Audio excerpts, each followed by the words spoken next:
jelema masantren can mulaluyuh khususiyah ge geus diinkaran. Kagarak mondok doang jadi pergunjingan. Ai si Asep budak wari eueuh ti permukaan hilang ka mana? Oh, masantren di mana? Masantren nyana di Pandeglang, bari sakola tante di pasantren modern apa salap. Ai si Asep de ka mana hirupna? Kunaon masantren salap engke nyana waduh daharna kumaha? Oh, tak budak masa depan suram si Asep. Kunaon aju masantren, eta kakarak masantren doang ge geus diinkaran, dinaha-naha. Urang lembur bingungeun ih. Zaman internet masih masantren. Masantren salapi de ka rumaha sia hirup ka hareupna. Boh budak. Mun endeuke masantren modern.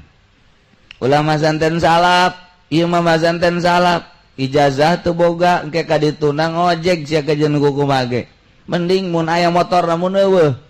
Ayo sia.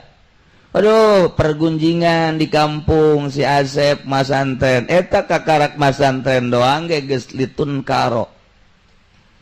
Beladina si Asep kuat bae sanajan ku butur babaturanana we sia naon mondok we sia naon mondok wae terus diomongkeun tetep si Asep kuat. Kuari tambahan ngaranna Asep Junaid. Tambahan kekedeung deui mah Junaidil Baghdadi.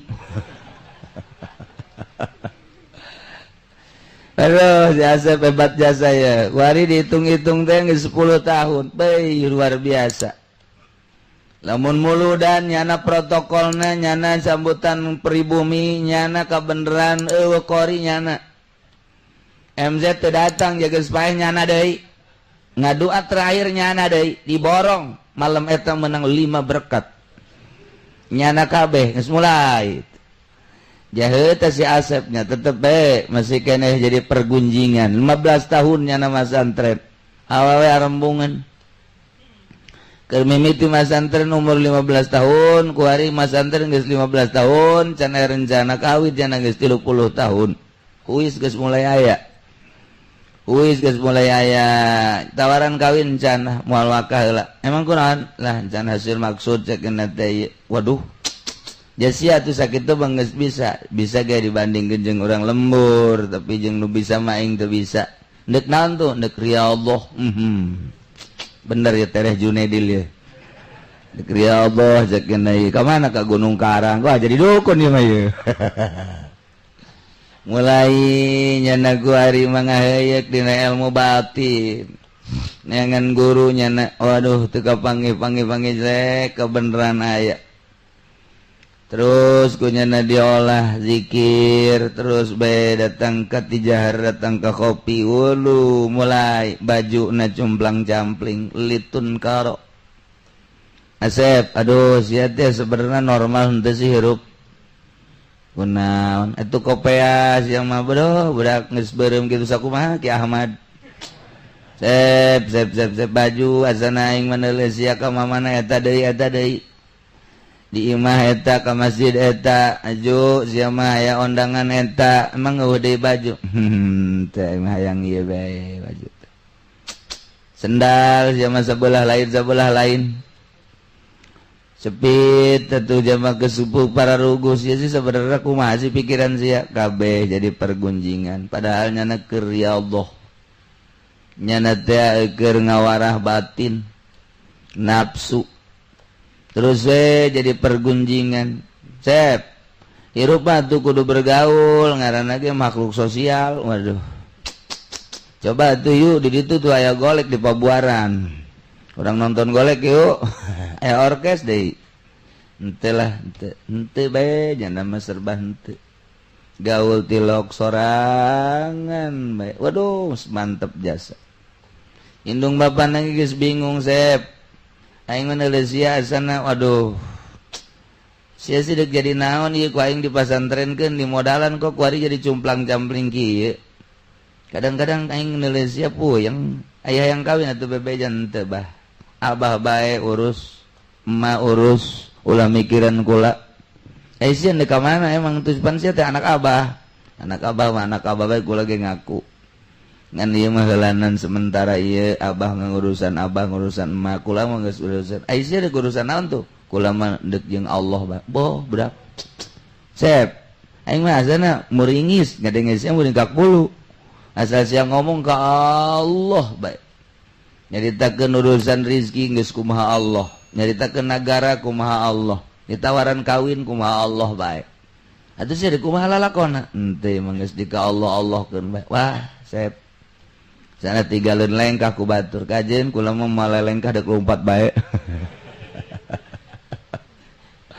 si Asep geus beda ku hari geus jadi pergunjingan litun karo atuh timiti mondok jadi omongan jelema bisa ku bisana ngaji tetep teu bergaul ku hari dibutuhkeun deui nu deuk ngararaji ge aya tapi tetep bae nya nambung tetep bae cumplang-campling we kadang-kadang lempang tuh make sendal duit temawa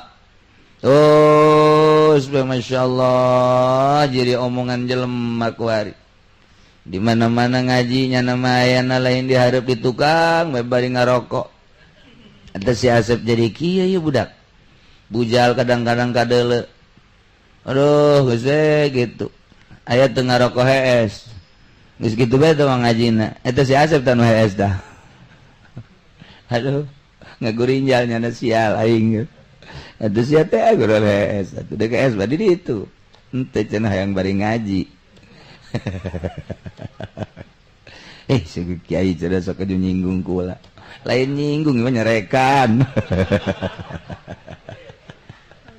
leuwih parah ya. Terus si Asep teh kuari Asep beda lantaran kanyahoan ketika di lembur ka Bararanten nyana aya ternyata begitu orang lembur ka Banten Asep geus aya di Banten Sep ka dieu jeung sa teu jeung sa lain naik naon teu naik naon lain kami berangkat pan tadi Asep ditukar diuk bae kok ya di dia geus kebal tanyakeun bae ka tukang kopi tah ih nu mantak aneh nanya ka tukang kopi B ya ieu tadi tuh nu ngopi ieu tira ti isuk nya nama ti isuk heran aing ka sia Asep tadi aya di ditu kuari aya di dieu mulai geus cumplang-campling tinggal cumcang-campling lain deui Sep ayo tuh orang balik ente antuan balik kalau mau di dia baik ente ayo iya kaje dia naik di dia gue ditawar tadi mah dicemoh kuari nawaran ayo diharap di dia moal ente ayo iya bareng ayo bareng ente iya mau di dia bayaran oh terjadi begitu datang ka iba Asep keur azan Allahu Akbar eta lain Asep maghrib apa tadi diajak cara moal tanyakan coba ka urang dia eta tadi Asep emang kadiana ira jasar ge di dieu ji sial urang si Asep kumaha ieu lalakonna wah geus mulai tah ieu cumplang-campling geus kaliwat 2 hari nu tadina dicemoh ku jelema ku hari mulai dihormat waduh Waalaikumsalam Sep ieu na jual taneuh teu laku-laku mulai si Asep ya. Naik derajat si Asep aju kunaon gitu lah ayo bah supaya yang laku baik gegeran yang umroh maksudnya supaya yang laku lah tuh ngajual-jual ting tanah tuh nu aya bae duit ibu gua aya di ditu barang atau emas bae jual tanah mah ese cenah musuhna emas bae nu aya pan aya tuh di jih nyahoan si Asep Sep, sia emang kunaon yang bisa nyahoan gitu? Enggak sulah sebengas, pokoknya eta bae jual. Ngomong, "Ai, si Asep nyahoan urang boga emas 2 batang." Masyaallah, isi Asep wah. Tuh, mulai. Aya seminggu kan. Waalaikumsalam. Sep. Ieu teu laku-laku pugu ieu. Naon? Ulah umur geus aya 30 can kawin sarua tah mah. Lain kitu Sep, ulah sok sarua kitu. Atuh sarua masalah. Henteu mah minta doana bae aya Asep Onam sama teu kawin kita mah. Ya tung geus teu kudu kawin lah. Henteu mah yang doana bae anak aya kade ciduhan we cain. Poh, tah geus ka ditu. Bow balik tidinya perebut jelema. Ya Allah, ya Rabbi. Jelema kabeh ngadatangan Asep diseret gede hutang oreng. Tah ieu si Asep geus model jasa kuari seduh metu sakecap nyata. Anu tadina si Asep litun karodiin karan tingkah laku pagaweanana teh dicemooh ku masyarakat tapi kuari mah jadi pusat perhatian.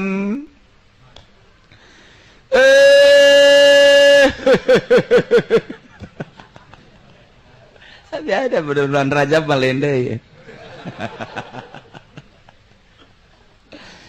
Kuari si Asep jadi omongan hebat jelema. Di mana-mana nyaritakeun si Asep 10 tahun ka tukang mah mencemooh, menghina, mencibir kabeh nu hebat-hebat.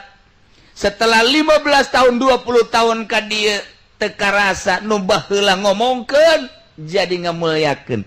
Nu baheula ngamusuhan kuari jadi babaturan. Nu baheula manehna teh resep kuari paling cinta. Nu tatadina geus istimewa. Ngan si Asep na be kuari embungeun. Nah, ieu lah nu mantak disebut nakiroh maksudah. Awalna mah nakiroh dicemooh wa tuqsadu sanian. Barang geus jadi mah dimaksud nu mantak nakiroh maksudah. Lantaran geus aya siril khususiyah. Kitu kabeh ge atuh. Ba'da tamakkun minha sabadanya na panceg dina khususiyah. Baheula mah manehanana kikituan teh keur ngalalakon di jero hate teh micenan karesep. Nu mantek dipiceunan teh lantaran loba jelema katipu ku dunya ja dunya mah mataul gurur nu kamari di ditu imah nu dibagus-bagus ku ari mah geuninganan goreng bahkan geus eueuh dirindes make bulldozer etalah dunya.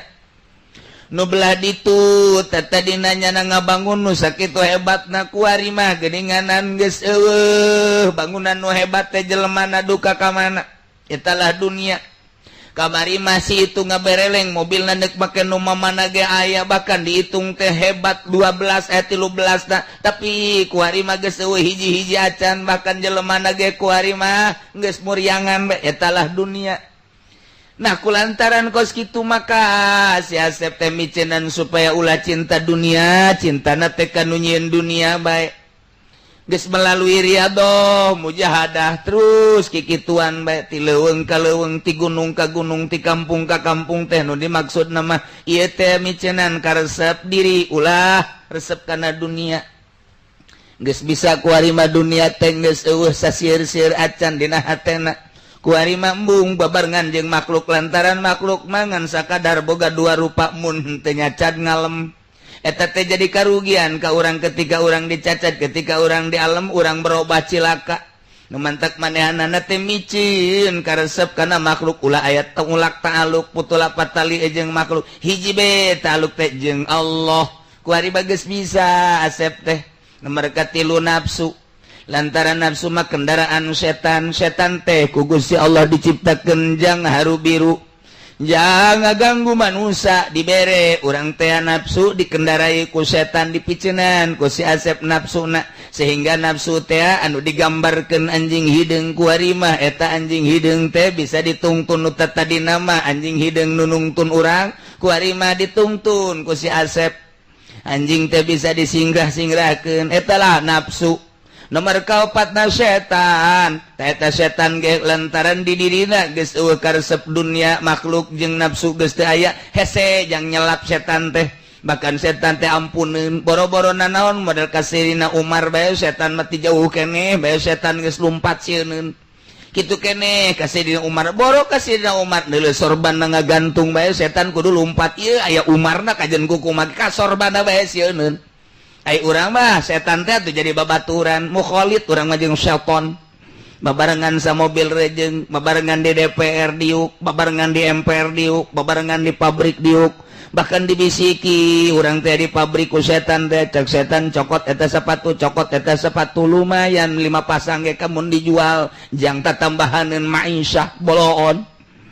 Doh kan, ayo setan terus tayu mah ku si Asep setan bisikan dan lain sebagainya dipicinan geus eueuh makhlukan, geus eueuh dunyaan, geus eueuh nafsuan, geus eueuh setanan. Murni luar biasa. Asep hiji be Allah, masih Allah eueuh di jero hate.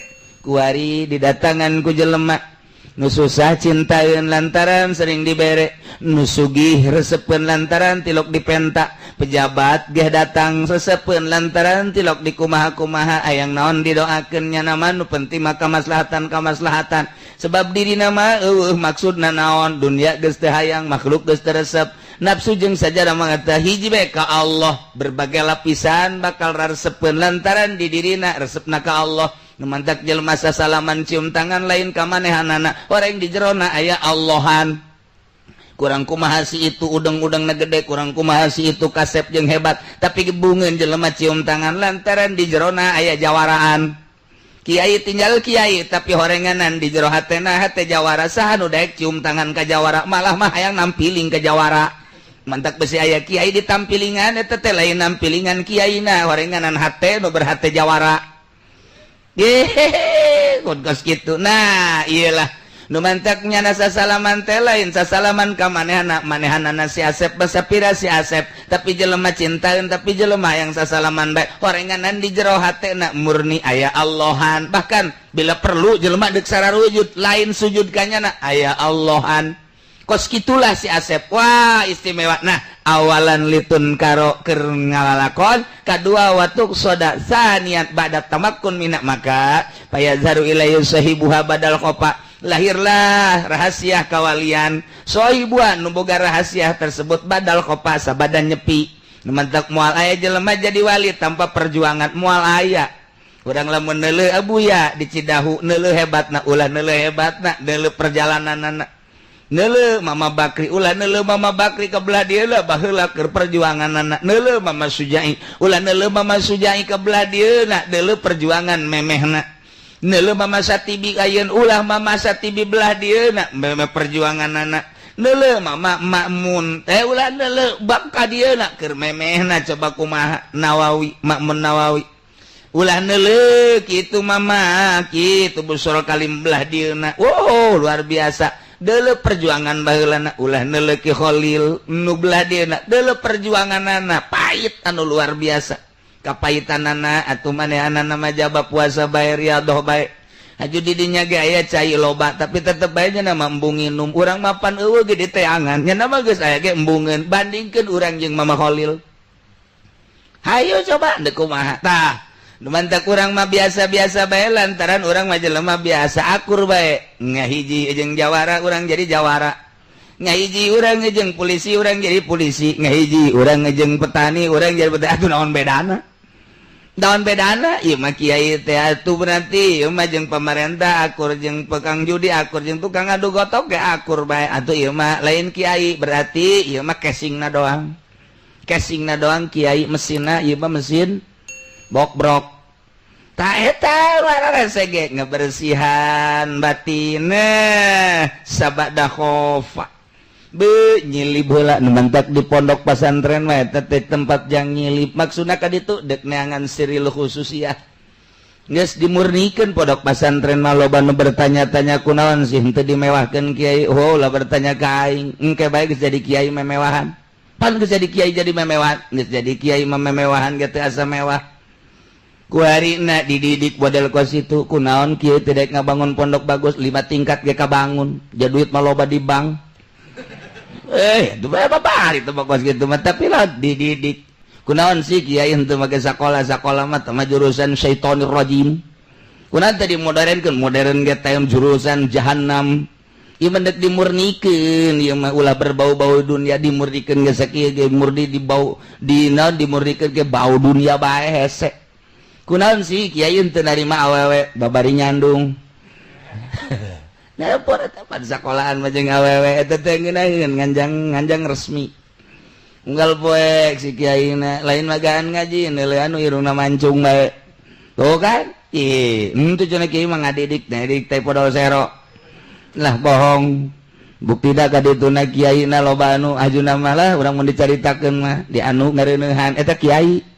Lain kiai nu ngareuneuhan mah setan, ngan nyana nginjem awak kiai, belon teh kiai. Ka injem ku setan. Nah, dimurnikeun, deuk dididik ieu teh budak teh. Lain sakadar ngaji supaya bisa maca kitab, tapi mentalna supaya mental wali. Lain mental jawara, lain mental pemerintah. Lamun dididik di pondok pesantren modern mental geus mental dunia. Dididik di sekolah geus puguh tambah duniana lagi dunia deui. Dididik di universitas lain teu pinter tapi mentalna jadi mental penjahat. Nu di DPR lain teu palinter mentalna mental penjahat. Nyada jadi Dracula nguyup jeung nyesep getih masyarakat, eak-eakan masyarakat. Lain teu pinter tapi mentalna.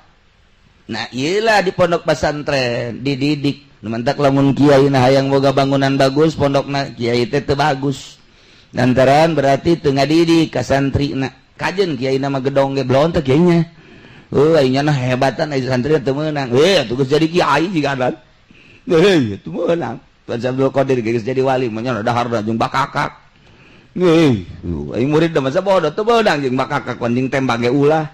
Wah, ieu mah Abdul Qadir kajajaden masalah ieu mah. Tah ieu keur carita. Ai geus bisa mah naik mobil mewah teh asa naik mobil mewah akur bae jeung naik mobil goreng mun masih kede beda ulah. Make baju bagus jeung make baju goreng akur bae pada sapira nutupan aurat mun masih kene beda ulah.